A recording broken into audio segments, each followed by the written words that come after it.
really want to thank the people that were here tonight. It meant a lot to our players, and so that's what I'd like to say first. And second thing is, I just thought it was a good bounce back game for us, exactly what we needed. So happy to answer questions. Start with John.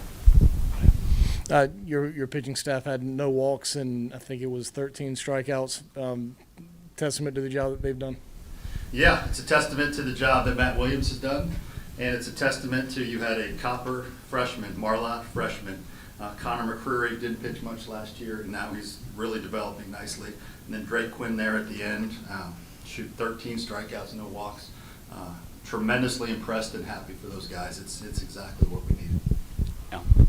You shuffled the lineup a little bit. Two new guys at the top, both got on and scored in the first inning. What went into the decision? What'd you like about the look?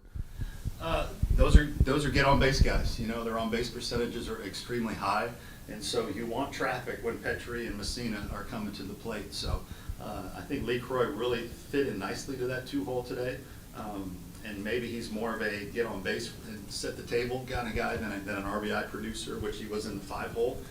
So we'll continue to evaluate, but I like the look of Brewer and Lee Croy up there, kind of setting the table for the middle of the lineup. Okay.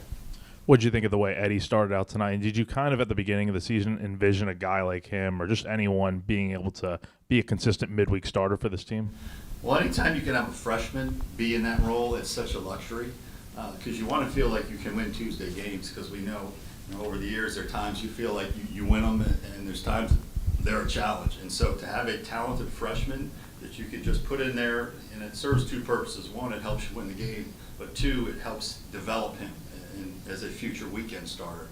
So I'm just very pleased with his progress. In the back, Chris.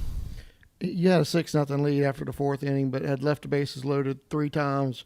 Was there much concern in the dugout about that, or that's just part of baseball? It's a work in progress for us. There's no question about that. We're not going to hide from it. But we had a big hitters meeting today with all the hitters, all the coaches, and we just talked about some things. And that's an area we know we need to improve on. And it's going to be a big part of what is our approach in all of our bats, not just an RBI at bats. And so I think it will carry over, but it's not going to happen overnight. We get on base a lot. Now we just need to make that next step and get over that hump of, okay, now we're getting those guys in pretty consistently. Yeah. What can you share? What was kind of the main point of emphasis in that hitters meeting? Just approach, a lot of approach. I think we've gotten a little bit too pull happy as of late, and a lot of that is how our hitters are preparing.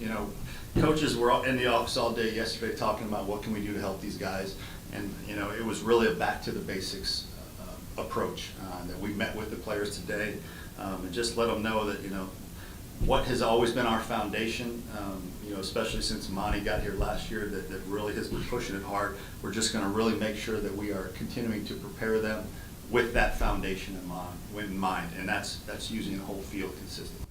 And you've got a sample size now of a dozen games, 5 or 4 more, I guess, left until the start of SEC play. How much do you want to kind of tinker and look at things before getting started of SEC play, or how much is it just wanting to see guys have an opportunity to settle in? It's both. You'd like to feel like by now you have the 9 guys that are probably your starters every day so that they can really settle in and get comfortable. But by the same token, they need to earn that, and you feel like they're giving you consistent quality at bats. I think we're getting close. I don't know that we're all the way there yet, but we've got, 4 or 5 more games before SEC play starts, so we need to get there pretty soon. You pointed out McCreary and how you really like his development. Can you elaborate a little bit more on what's different about him this year to last year? Well, everything he's doing is so much better. He's moving better. His mechanics are better. The ball's jumping out of his hand. I think he was up to 96 today. He's throwing more strikes. He looks more comfortable. It's been a tremendous transformation. And again, it's started with day one. We invested in some things with our pitchers this year that really gave them some movement profiles and evaluations and things they could work on with mobility. And then Matt, again, I keep talking about Matt. Matt's done a great job.